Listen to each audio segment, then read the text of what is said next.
자, 계속하던 거 우리 계속해 봅시다. 복음 1. 천지를 창조하시니라. 아멘. 복음 2. 모든 사람이 죄를 범하였음에 하나님의 영광에 이르지 못하더니. 복음 3. 하나님이 세상을 이처럼 사랑하사 독생자를 주셨으니 이는 믿는 자마다 멸망하지 않고 영생을 얻게 하려 하심이라. 하나님은 무엇으로 영생을 얻게 하셨다고요?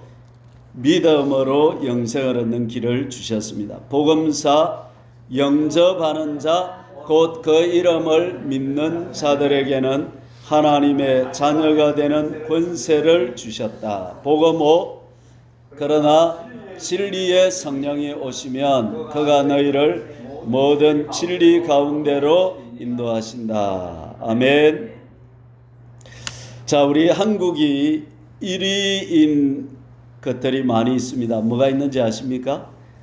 자살률이 1위고요. 교통사고율이 1위고요. 가계부채가 1위고 대장암 발병률이 1위입니다.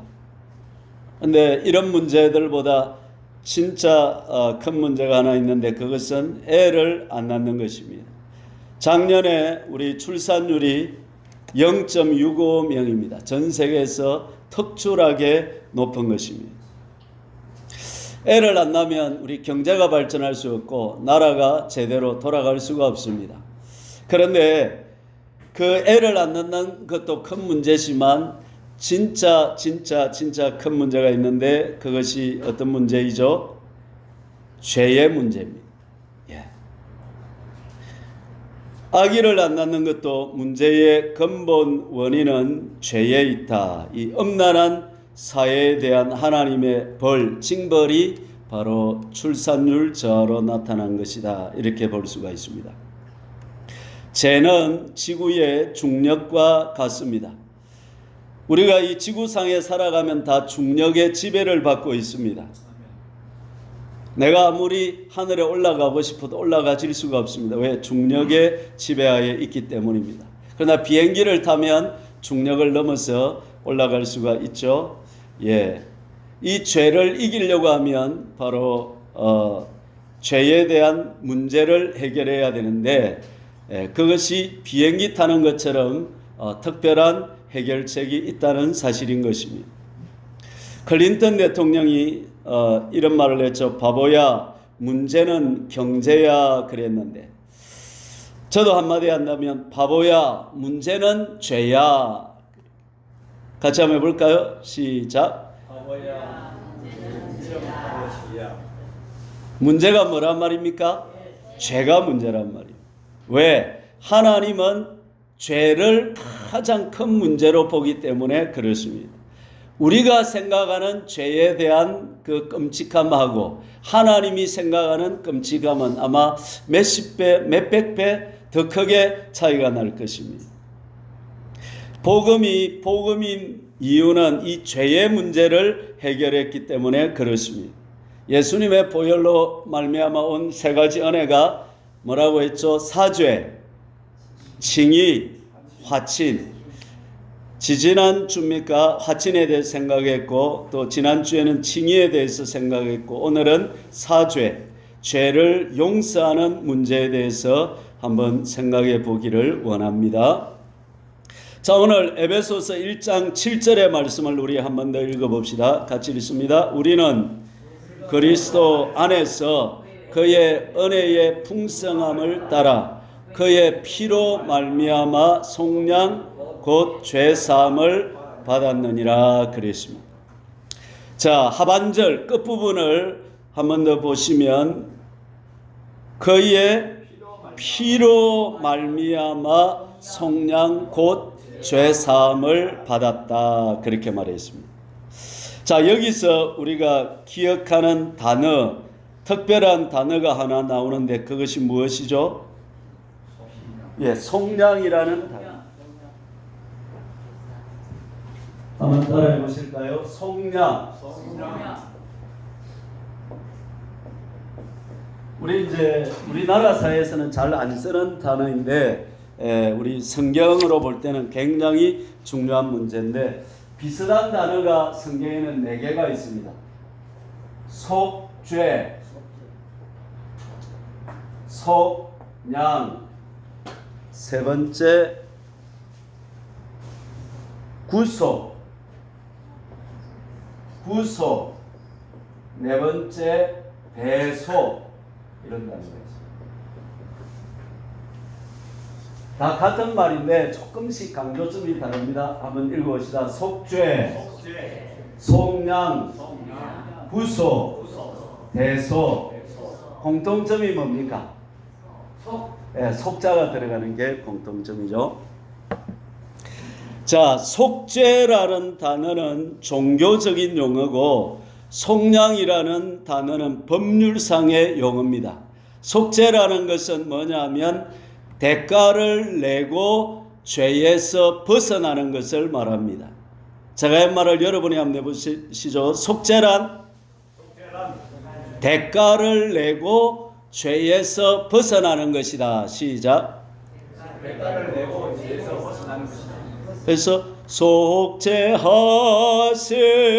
구세주를 구세주 앞에 무슨 말이 들어갑니까? 속죄하신 구세주 그렇게 들어요. 그 말은 무슨 말이냐면 예수님께서 뭔가 대가를 지불해서 우리를 죄에서 벗어나게 하셨다 이 말씀입니다. 그러면 예수님께서 지불하신 대가가 무엇입니까? 자기의 생명. 피는 생명은 어디에 있다? 피에 있다. 자기 생명을 들였으니까 자기 피를 쏟아 부어서 우리를 죄에서 벗어나게 하신 것입니다. 이걸 우리 용어로 뭐라 그런다? 속죄라고 말합니다. 속죄하셨다 이렇게 말합니다. 속량은 뭐냐면 법률적인 용어인데 대가를 지불하고 종이나 노예된 상태에서 벗어나게 하는 것을 말하고 있습니다. 그러니까 속량은 지불을 한다, 대가를 지불을 한다, 여기에 강조점이 있는 것입니다. 옛날에 노예가 예를 들어서 시장에 1,000,000원짜리가 나와 있다 그러면 그 1,000,000원짜리 노예를 내가 자유롭게 하려고 하면 어떻게 해야 되는 것입니까? 속량금인 1,000,000원을 어떻게 해야 됩니까? 지불을 하고 사와서 이제 너 해방이다 이렇게 해야 되지 그냥 할 수는 없는 것입니다. 바로 속량금을 지불해야 된다. 여기에 속량의 강조점이 있는 것입니다. 그러면 예수님께서 오늘 말씀해 보니까 그의 피로 말미암아 속량 곧 죄사함을 받았느니라 할 때 여기서 속량은 무슨 뜻입니까? 예수님께서 자기 목숨의 대가를 뭐 하시고 지불하시고 우리를 죄의 노예 또 마귀의 노예 사망의 노예된 상태에서 벗어나게 하셨다는 말씀인 것입니다. 그래서 그의 피로 말미암아 속량 곧 죄사함을 얻었다. 요즘은 이 노예가 없다 보니 이 말씀이 실감이 잘 안 나요. 그러나 옛날에 간다면 노예제 사회 속에서는 노예로 살면 평생 어떻게 해야 됩니까? 노예로 사는 얼마나. 그런데 어떤 사람이 와가지고 자기를 거금을 들여서 사가지고 야 이제부터 자유다 할 때 그때의 그 삶의 기쁨이랄까 환희는 어마어마한 것입니다. 저와 여러분이 실감이 좀 날지는 모르겠지만 오늘 이 말씀을 들을 때에 우리가 죄에서 마귀에게서 노예 죽음과 사망과 지옥에서 예수님의 피값 예수님의 몸값이 지불이 되고 우리가 자유케 되었다는 것을 좀 생각하실 수 있기를 바랍니다. 그 다음에 구속이라는 말도 값을 지불하고 노예를 사는 것을 말합니다. 이것이 구속이라 그럽니다. 우리는 이제 구속됐다 이러면 뭐 잡혀갔다 수갑 찼다 이런 의미가 많은데 성경의 한자는 다른 언어. 그 다음에 대속이라는 것은 노예나 죄인을 사기 위해서 대신 지불했다. 대속은 어디에 강조가 있다? 대신 지불했다. 그러면 저와 여러분을 죄에서 구원하시기 위해서 예수님의 몸을 어떻게 하셨다는 것입니까? 내가 죽어야 될 자리에 누가 대신 죽었다? 예수님이 대신 죽으셨다는 것입니다. 이것이 바로 대속이다, 그렇게 말합니다. 너희가 알거니와 너희 조상이 물려준 헛된 행실에서 대속함을 받은 것은 은이나 금같이 없어질 것으로 된 것이 아니요 오직 흠없고 점없는 어린 양 같은 그리스도의 보배로운 피로 된 것이니라. 할렐루야. 흠없고 점없는 어린 양 같은 그리스도의 보배로운 피로 우리가 뭘 받았다? 대속함을 받았다, 그렇게 말하고 있습니다. 속량, 그 다음에 나오는 단어가 뭡니까? 곧 죄사함. 속량은 뭐란 말이죠? 죄사함이란 말입니다. 그러니까 예수님께서 자기 몸값을 지불하고 우리를 노예에서 벗어나게 하심으로써 죄에 대한 심판을 영구히 면제하셨다. 죄에 대한 심판을 무효화시키셨다, 이 말씀인 것입니다. 저와 여러분은 이제 예수님의 보혈로 말미암아 죄에 대한 심판을 받는다, 안 받는다? 안 받는다는 것입니다. 그래도 좀 받지 않을까요? 제가 있는데 안 받겠습니까? 받겠죠? 이제 한 말이 예. 한번 따라합시다. 나는 예수님의 피로 속량 죄사함을 받았다. 할렐루야. 이게 반쯤 남아있거나 찝찝하게 몇 프로 남아있으면 이거는 은혜가 안 되고 이거는 복음이 안 되는 거예요. 우리는 이 예수님의 보혈로 완전히 구속받으신 줄 믿으시기를 바랍니다. 할렐루야. 이제 죄에 대한 심판이 우리에게 있다, 없다? 없다는 것입니다. 그럼 이제 여기까지 설교를 들으면 우리 속에 많은 의문이 일어납니다. 어떤 의문이 일어나냐면, 아니 하나님께서 전능하신데 죄를 그냥 온 인류의 죄 오늘부로 다 용서 그냥 그러고 세 번 딱 치고 끝내면 되지 않느냐 말이에요. 왜 꼭 하나님의 아들이 예수님이 이 땅에 오셔서 십자가에서 자기 살을 찢고 피를 흘려서 값비싼 대가를 지불하고 우리가 구원을 받아야 되느냐? 그냥 우리를 용서하시면 안 됩니까? 아니, 사람끼리도 다투어가지고 서로 맥살 잡고 싸웠으면 어떻게 합니까? 저 술 한잔 하면서 내 잘못했네, 용서해주게. 아이고, 내도 잘못했네, 용서해. 이러면 되는데, 하나님은 어떻게 술 마시는 사람보다 좀 더 뒤끝이 확실하신가? 왜 꼭 이렇게 하셔야 되는가? 지금까지 여러분 수십 년 배운 지식을 동원해서 한번 답변을 해보시기 바랍니다. 이 기독교의 핵심 진리인데 여기에 대해서는 정확하게 깨닫고 있어야 돼요. 자, 그러면 결론부터 해봅시다. 그렇게 용서하시면 됩니까, 안 됩니까? 예? 안 됩니다. 안 된다. 된다. 그래요, 교회 오지. 예.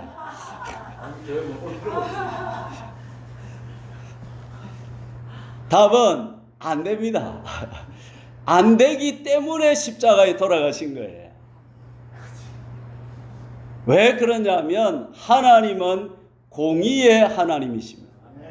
죄는 벌하셔야 되고 하나님은 죄에 대해서 끔찍히 미워하신다는 사실인 것입니다.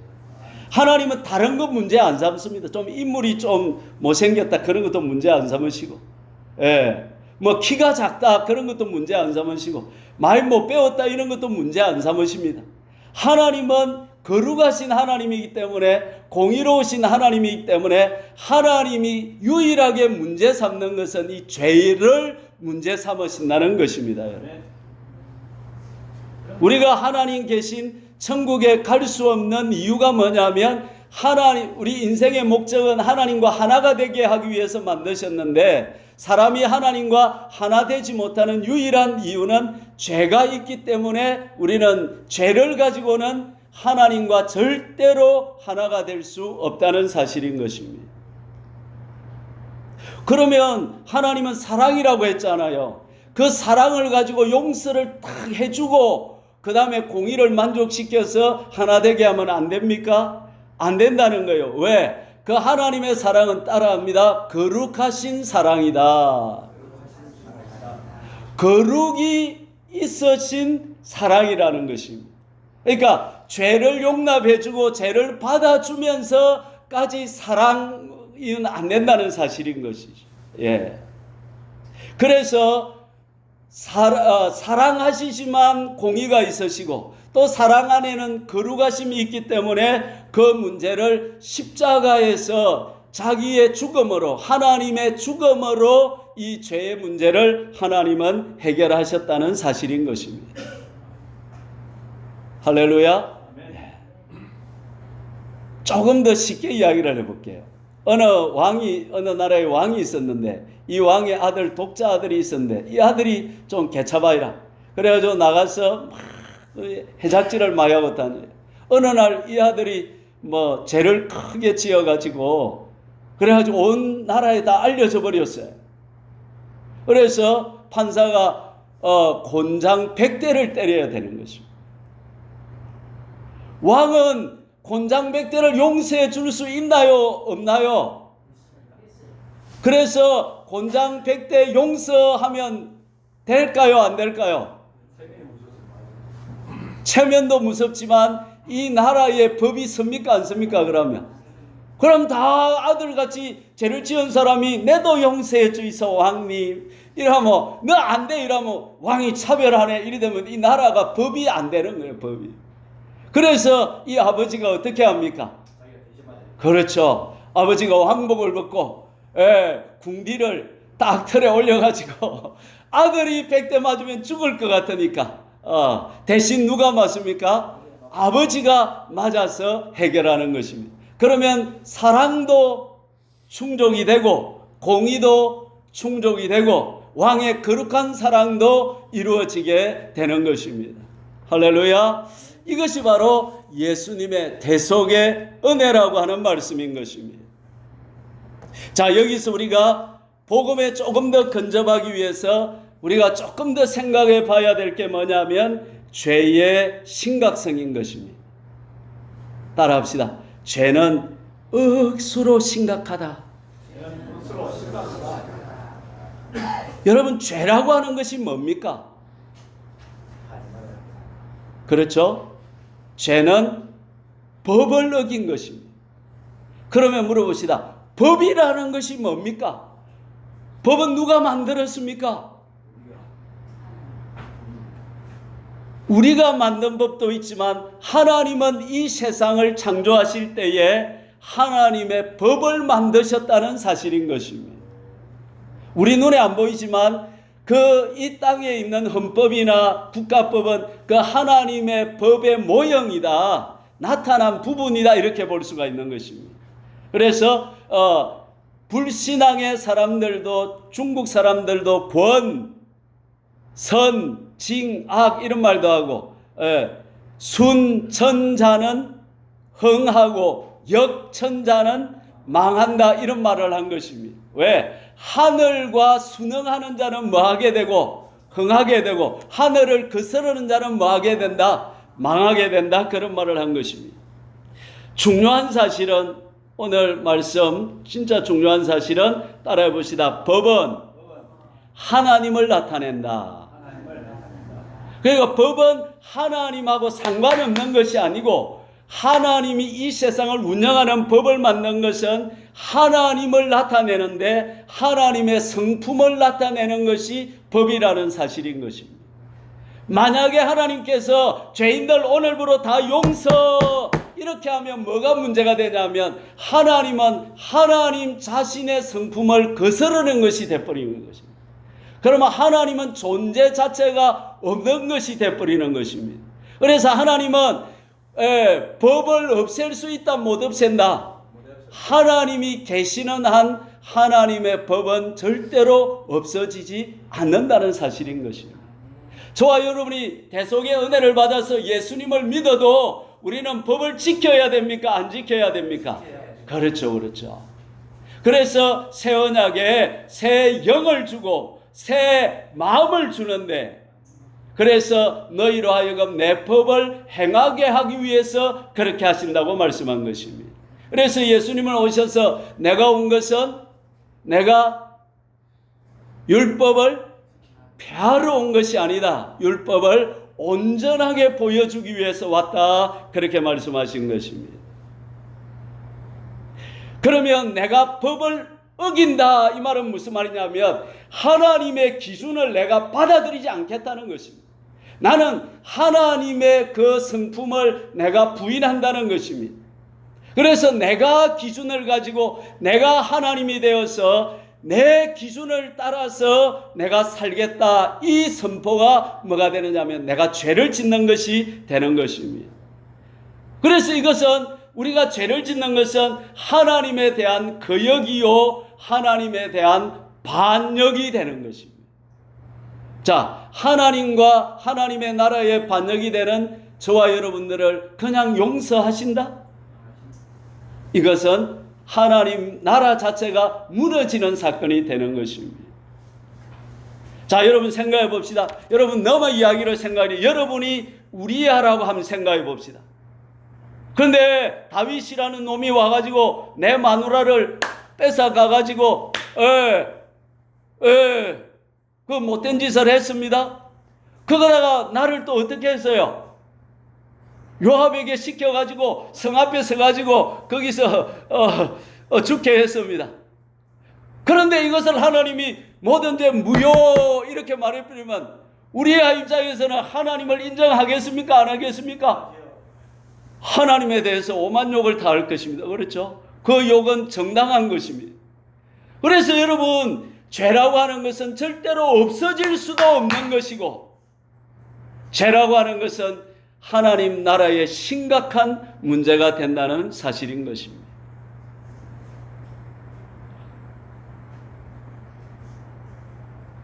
그래서 죄가 이렇게 심각하기 때문에 하나님은 죄를 엄중히 다루셨고, 그 죄를 위해서 죄 없으신 예수님이 오셔서 우리의 죄를 위한 속량금으로 지불하시고, 인자가 온 것은 섬김을 받으려 함이 아니라 섬기려 하고 도리어 자기 목숨을 많은 사람의 대속물로 주려 하셨다. 이것이 바로 하나님의 죄의 해결 방식이셨던 것입니다. 이것을 우리는 뭐라고 말합니까? 복음이다, 그렇게 말하는 것입니다. 할렐루야. 저와 여러분은 이 복음을 믿은 사람들입니까? 맞습니까? 복음의 의미를 정확하게 알고 있는 사람들이죠. 할렐루야. 한 가지만 더 한다면 왜 이렇게 하셔야 되냐면 인간은 도덕적인 책임이 있는 존재라는 사실인 것입니다. 책임이 없으면 우리는 죄 짓고 살다가 그냥 끝나면 돼요. 여러분, 사자가 사람을 잡아먹었습니다. 사자가 불지옥에 들어갈까요? 그냥 잘 죽을까요? 왜 그렇죠? 왜 사자는 죄를 지어도 용서가 되고 사람은 용서가 안 될까요? 그래, 왜 짐승은 그러냐는 거죠. 여기서 중요한 개념, 자유의지가 나와야 되는 것입니다. 하나님은 사람을 창조하실 때 본능을 따라 사는 존재가 아니라 내 속에는 뭐가 있다? 자유의지가 있다. 어느 날 우리 한길이가 저보고 뭐라고 말했냐면, 아빠, 하나님을 왜 죄를 지어도 용서를 다 해주도록 이렇게 장치를 안 만들고 세상을 너무 잘못 만들었다 이거예요. 그러니까 우리 한길이가 하나님이 되는 것 같으면 어떻게 할 수 있겠다? 죄를 다 지어도 다 용서해주고 천국 바로 넣을 수 있도록 이렇게 해주겠다, 이렇게 말을. 그래서 제가 뭐라 그랬냐면, 왜 그게 안 되느냐 하면 하나님은 사람에게 자유의지를 주셨다. 짐승은 자유의지가 없고 본능에 따라 살다가 죽으니까 책임이 없지만 사람은 자유의지가 있기 때문에 이 자유의지를 우리가 하나님 앞에 섰을 때 뭐 해야 된다? 책임을 져야 된다. 그래서 하나님이 그러면 한길이 니는 로봇으로 만들어가지고 아침 6시 일어나가 큐티 쫙 하고 10시 반에 기도 30분 주여 하고 야야야 딱 정해진 대로 딱 하나님 아버지하고 딱 기도하고 그 다음 7시 밥을 딱 먹고 이래가 8시 학교로 딱 가고 로봇 내가 딱 작동대로 그런 한길이가 되면 좋겠니? 자유의지가 있는 네가 되면 자유의지가 있는 게 좋지요. 그래. 여러분은 어떻습니까? 천국 가는 로봇가 좋습니까? 지옥 갈 수 없는 사람이 지옥 갈 수 있는 사람이 좋습니까? 할렐루야. 저와 여러분에게는 세상 그 무엇보다 귀한 자유의지가 있다는 것을 인정하시기를 바랍니다. 우리는 예수님을 믿을 수도 있고 안 믿을 수도 있는 거예요. 오늘날 주일날 교회 나올 수도 있고 안 나올 수도 있는 거예요. 우리는 자유의지가 있기 때문에 귀한 존재인 것입니다. 그 자유의지를 누가 주셨다고요? 하나님이 주셨다. 그래서 사람은 하나님의 형상대로 지었다는 사실인 것입니다. 따라합시다. 말, 생각, 행동, 태도, 동기 5가지에 있어서 우리는 죽어서 하나님 앞에서 반드시 검증을 받는다는 사실을 아시기를 바랍니다.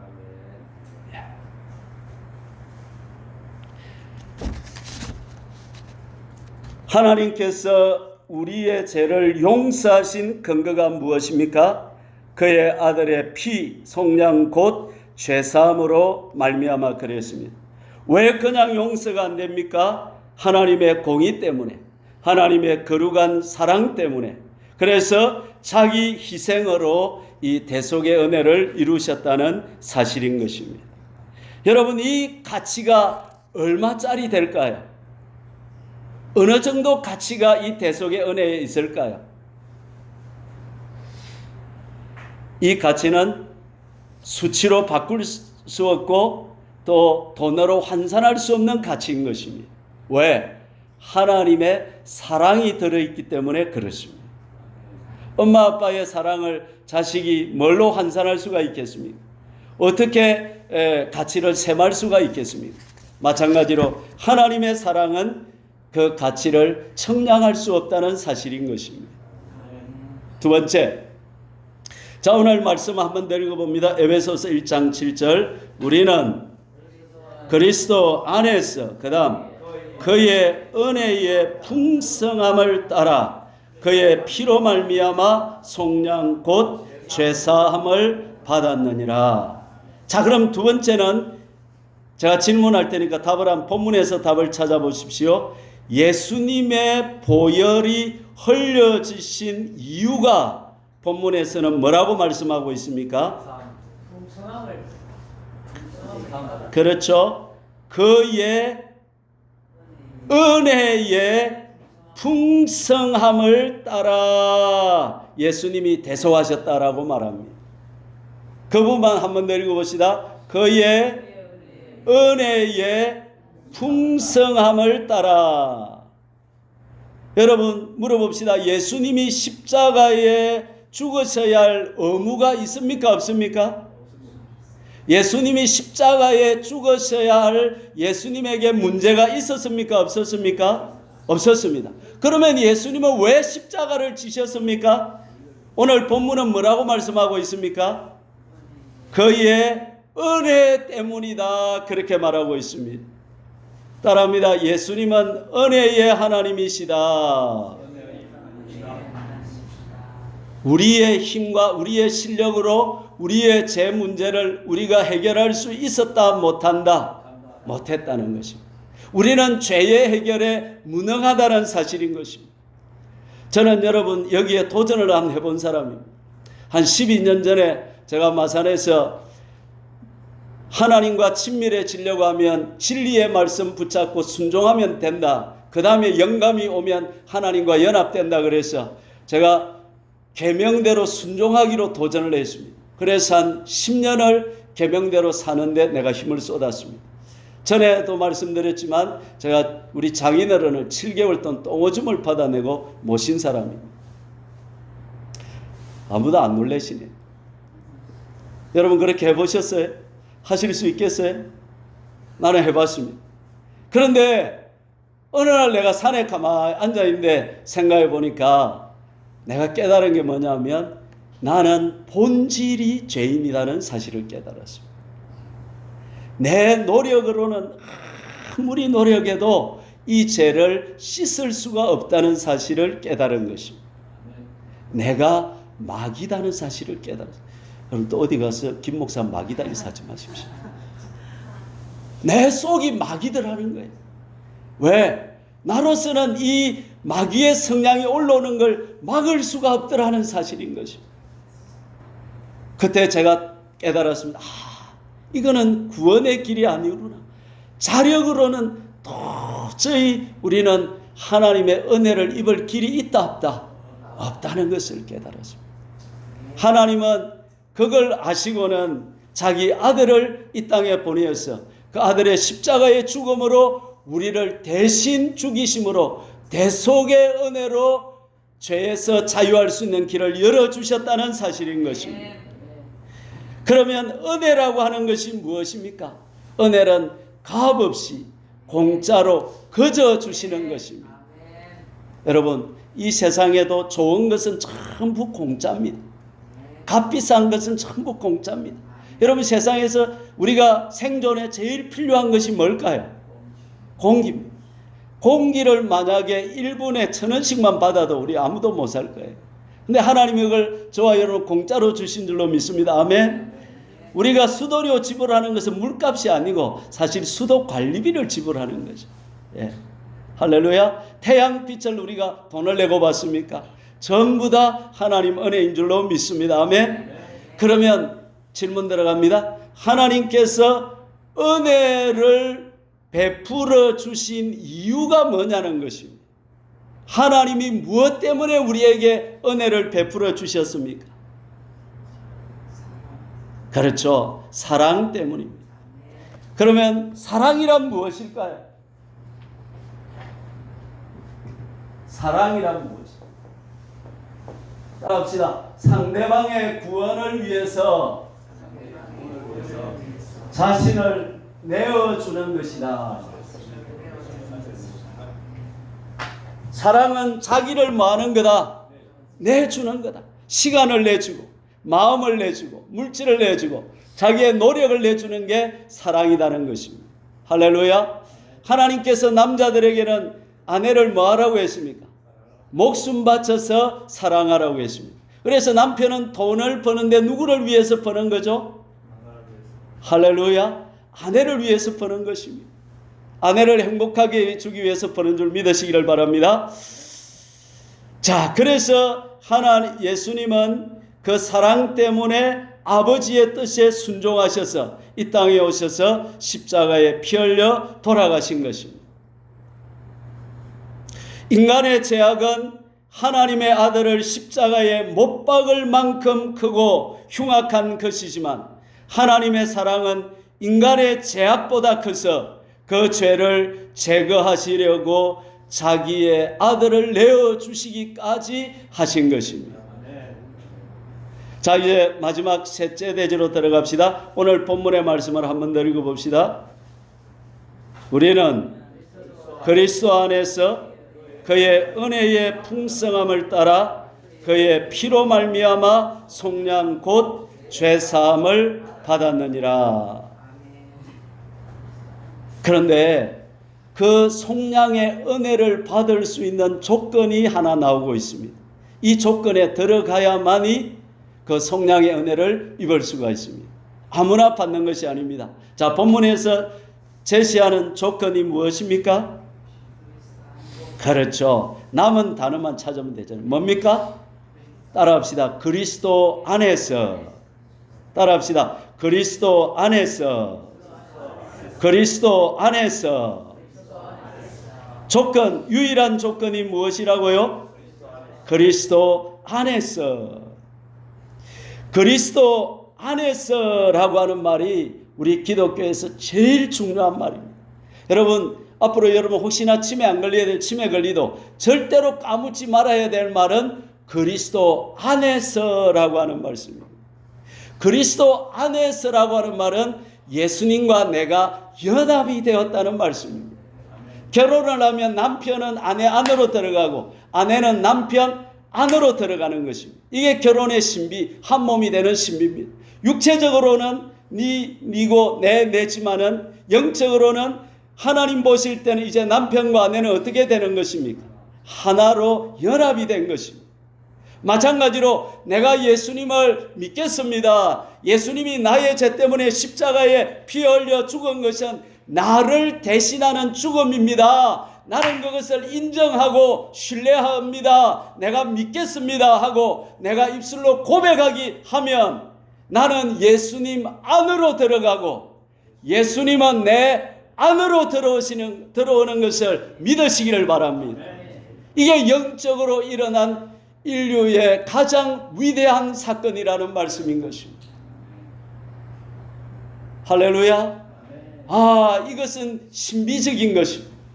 우리가 다 이성으로 이해할 수도 없고 이거는 공부를 해서 뭐 어떻게 배워서 알아지는 것이 아닌 신비한 지식인 것입니다. 그래서 사람으로 태어나서 제일 훌륭한 일이 하나 있다면 예수 그리스도를 믿는 것입니다. 이 가치는 어마어마해서 무엇으로도 바꿀 수가 없는 것입니다. 그래서 순교자들이 나오는 것입니다. 나는 예수님과 연합된 이것을 절대로 포기할 수 없다. 이 예수님 안에 들어간 이 진리의 사실은 내 생명보다 더 귀중한 것이다. 그래서 나는 내 목에 칼이 들어와도 그리스도 안에 있는 이 진리의 사실, 이 믿음의 은혜를 절대로 놓칠 수가 없다는 것입니다. 할렐루야. 그 그리스도의 연합의 은혜가 내가 착한 일을 많이 했어도 아니고 나 같으면 목사 일을 많이 했어도 아니고 내가 전도를 많이 했어도 아니고 내가 인물이 잘났어도 아니고 내게 자격이 있어서가 아니라 자격이 하나도 없는데 하나님의 은혜로 전부 다 이루어졌다는 사실인 것입니다. 그리고 그 은혜를 내가 믿음으로 그리스도 안으로 들어갔다는 사실인 것입니다. 할렐루야. 자, 이것을 제가 조금 더 실감나게 설명을 해보겠습니다. 믿기 전에 저와 여러분은 누구와 연합이 됐나요? 그렇죠. 또 하나님 제일 싫어하는 게 뭐라 했어요? 죄와 내가 한 덩어리가 됐잖아요. 죄와 한 덩어리가 되니까 죄를 주관하는 누구와 한 덩어리가 된 것입니까? 나도 모르게 마귀와 하나가 된 것이고 그 죄와 죄의 싹은 뭐라? 사망이라. 그러면 나는 죄와 한 덩어리가 되고 그 다음에 마귀와 한 덩어리가 되고 그리고 그 죄의 싹으로 오는 지옥과 사망과 한 덩어리가 되었던 나였다는 사실인 것입니다. 그러면 그때는 내가 주인이었나요? 제가 주인이었나요? 마귀가 주인이었나요? 김동진이 주인이었나요? 마귀가 주인이었죠. 그러면 마귀가 시키는 대로 하고 마귀의 뜻이 내 뜻이 되어서 나는 마귀와 하나가 되어서 살았다 이 말입니다, 여러분. 그런데 내가 예수님을 영접하고 믿음으로 이제는 내 주인과 나와 하나 되는 세력이 바뀌었다는 사실인 것입니다. 이제 나는 죄에서 돌이켜서 예수님과 뭐가 되었습니까? 하나가 되었습니다. 그러면 예수님 안에 있는 의가 내 안에 들어와서 의와도 하나가 되었고 예수님을 통해서 하나님과 내가 어떻게 되었습니까? 화목되어서 하나가 되었다는 사실입니다. 이제 핵심으로 들어갑니다. 자, 여러분, 예수님을 믿는다는 것은 전에 내가 죄와 하나가 되었을 때는 내가 주인이었나요? 제가 주인이었나요? 이제는 예수님과 연합되면 내가 주인입니까? 예수님이 주인입니까? 할렐루야. 그래서 김동진 아내라고 하지 아니하고 그리스도 안에서라고 말한 것입니다. 그리스도 안에서라는 뜻은 따라 봅시다. 그리스도의 뜻 안에서. 시작. 그리스도의 뜻 안에서. 할렐루야. 오늘 말씀 우리가 그리스도 안에서라고 하는 말은 그리스도의 뜻 안에서 그리스도와 나는 뭐가 됐다는 것입니까? 하나가 됐다는 것입니다. 제가 전에 인격 구조도 말했죠. 자, 사람은 영이 있고 혼이 있고 육이 있다. 그 중에 김동진, 내는 누구다? 내가 그리스도와 함께 십자가에 못 박혀서 죽었다 할 때 뭐가 죽었다? 혼이 죽었다는 것입니다. 그 혼에 있는 생각, 감정, 의지 중에 핵심 뭐가 죽었다? 의지가 죽었다는 것입니다. 의지가 죽었다는 것은 내 뜻은 다 뭐했다는 것입니까? 이제는 죽었다는 것입니다. 자, 오늘 예수 믿는 것을 확실히 깨달으시기를 축원합니다. 따라합시다. 나는 예수 믿을 때 김동진의 뜻은 100% 죽었다. 내가 그리스도 안에 들어감으로 이제 나는 누구의 뜻이 내 뜻이 되었다? 그리스도의 뜻이 내 뜻이 된 것입니다. 할렐루야. 이것이 예수를 믿는다는 것입니다. 오늘 우리가 다 예수를 껍데기로 믿고 있지 않습니까? 구원받았으니 내 마음대로 산다? 천만의 말씀. 그건 믿은 것이 아닐 수가 있습니다. 하나님 앞에 섰을 때 심각한 문제가 일어날 수가 있는 것입니다. 하나님은 인생의 파도를 만드신 분입니다. 자, 이제 조금 더 집중해 주시기 바랍니다. 이제 진짜로 중요한 데로 들어갑니다. 하나님은 우리 인생에 뭘 만드신다? 파도를 만들어 주십니다. 매일매일 하나님은 우리의 삶의 상황을 인도하십니다. 저와 여러분이 이렇게 만날 줄 누가 알았습니까? 내가 화정교회에 올 줄 꿈에나 생각했겠습니까? 제가 여러분의 목사가 될 줄 여러분이 언제 알기나 했겠습니까? 이 파도를 누가 만들어 주신 것입니까? 하나님이 이 파도를 만들어 주신 것입니다. 따라합시다. 내가 파도를 만들지 못한다. 도망가지 마라. 피하지 말라. 하나님의 파도를 뭐 하지 마라? 피하지도 말고 도망가지도 마십시오. 피하면 더 큰 파도가 기다립니다. 도망가면 더 악한 놈이 덮칩니다. 하나님의 뜻은 그리스도 안에 있는 것입니다. 그리스도 안에서 뭘 해야 되냐면 믿음의 반응을 하며 살아야 되는 것입니다. 믿음이란 실제다. 시작. 믿음이란 현실이다.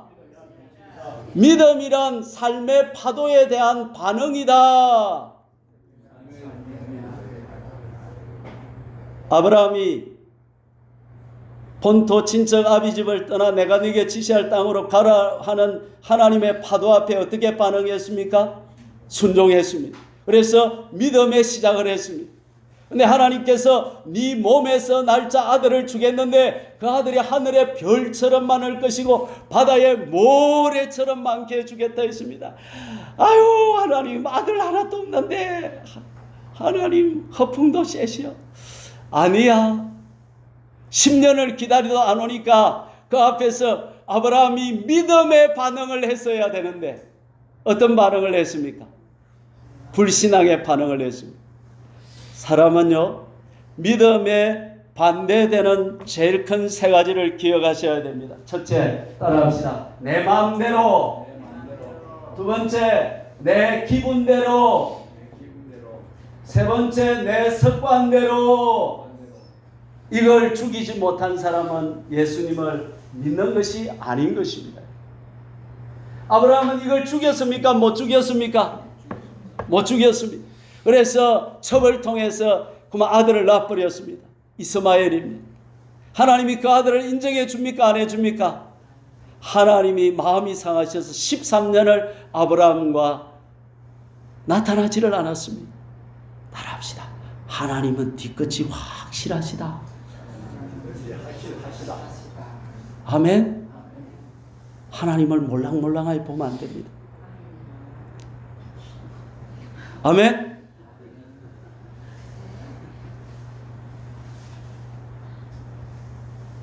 13년 후에 하나님이 딱 나타나시나 하시는 말씀이 나는 전능한 하나님이라 너는 내 앞에서 행하여 뭐하라? 완전하라. 그렇게 말씀하시면서 내년 이맘때 아들을 주겠다. 그리고 나서 12여 년 또 지난 후에 하나님께서 아브라함에게 새로운 파도, 어마어마한 파도를 일으키십니다. 그 파도가 뭡니까? 네 사랑하는 아들 독자 이삭을 내가 내게 지시할 땅에서 바치라 말씀하는. 여러분, 이 파도 앞에 정말 타고 승리할 수 있는 사람이 누가 있을까요? 그런데 아브라함은 어떻게 했습니까? 그날 새벽에 일어나서 죽을 아들과 살 길을 떠났습니다. 아브라함아, 아브라함아, 이제 됐다. 이제야 네가 나를 사랑하는 줄을 알았다. 아브라함은 믿음의 시험에서 합격한 줄로 믿으시기를 바랍니다.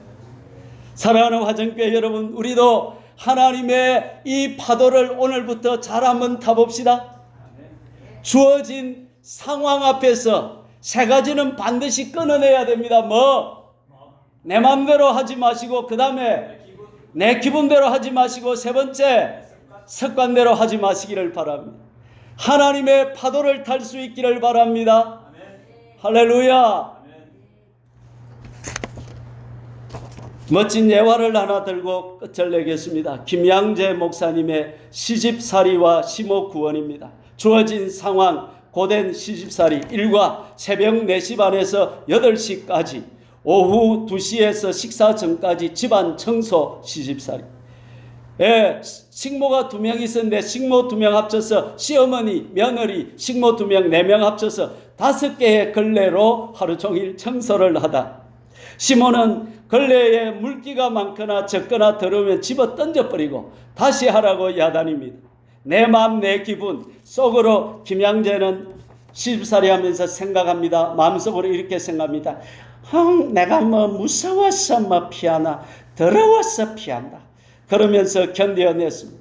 남들은 착한 며느리, 좋은 아내 소리 듣는 것이 우상이다. 그래서 맹종으로 순종했습니다. 근데 밤이 되면 양심의 가착이 되어서 가정스러워서 차라리 죽는 게 낫다고 생각을 했습니다. 하나님의 뜻, 가출한 동안 이래서 이제 5년 있다가 분가를 할 줄 알았는데 시아버지 남편이 분가 안 하겠다 해서 그만 절망해서 못 살겠다 싶어서 가출을 해버렸습니다. 그래가지고 기도원에 가 있었는데 거기서 주님을 만났습니다.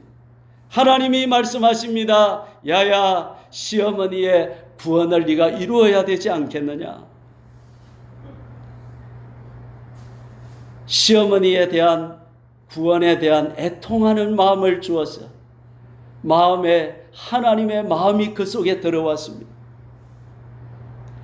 그래서 이제는 전에는 시어머니를 늘 피해 다니고 그랬는데 이제 용감해졌습니다. 어머니, 저와 예배 드리실래요? 하면서 같이 예배를 드립니다. 어머니, 시어머니한테 이렇게 말합니다. 어머니, 제가 사랑이 없어요. 어머님이 저한테 잔소리를 하셔서 내가 시어머니를 미워했어요. 제가 이렇게 형편이 없어요. 여러분, 며느리들 시어머니한테 이렇게 말할 용기 있는 사람 있나요? 그러니까 시어머니 말에서 놀라운 말이 나왔습니다. 나야말로 그렇디. 좀 웃으세요.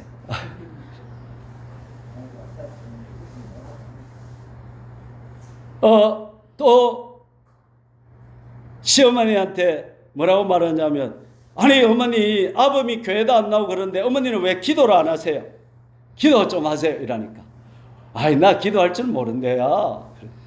에이 쉬워요. 저하고 말하듯이 말하면 돼요. 그래서 아버지 교회 뜰만 밟고 이렇게 그러다가 이 시어머니가 마지막에 하시는 말씀이 뭐냐면, 기도를 하는데, 하나님 아버지, 우리 가정에 귀한 종님을 보내주셔서 감사합니다. 며느리를 뭐라고 말한 거예요? 하나님의 종님이라고 말한 것입니다. 김양재는 바로 믿음의 시험에서 합격한 것입니다. 말씀을 맺겠습니다. 우리는 그리스도 안에서 그의 은혜의 풍성함을 따라 그의 피로 속량 것 제사함을 받았습니다. 저와 여러분에게는 새 생명이 왔습니다. 새 사람이 되었습니다. 새 가족이 생겼습니다. 새 재산이 생겼습니다. 새 할 일이 생겼습니다. 이 5가지는 그리스도 안에서 이루어진 것입니다. 저와 여러분은 이제 행복을 위해서 사는 자가 아니라 구원을 위해서 사는 자인 줄로 믿습니다. 하나님은 저와 여러분을 날마다 구원의 파도를 일으키셔서 하나님을 닮은 자가 되게 하신다는 사실을 아시기를 바랍니다. 오늘 이 순간도 하나님은 저와 여러분의 믿음의 훈련의 파도를 보내주셔서 그 파도를 훌륭하게 타기를 기대하신다는 사실을 아시기를 바랍니다. 주어진 상황에서 그 다음에 하나님의 뜻을 깨닫고 그 뜻에 따라 행동하시는 저와 여러분 되시기를 축원합니다. 주여 한 번으로 간절히 기도하십시다.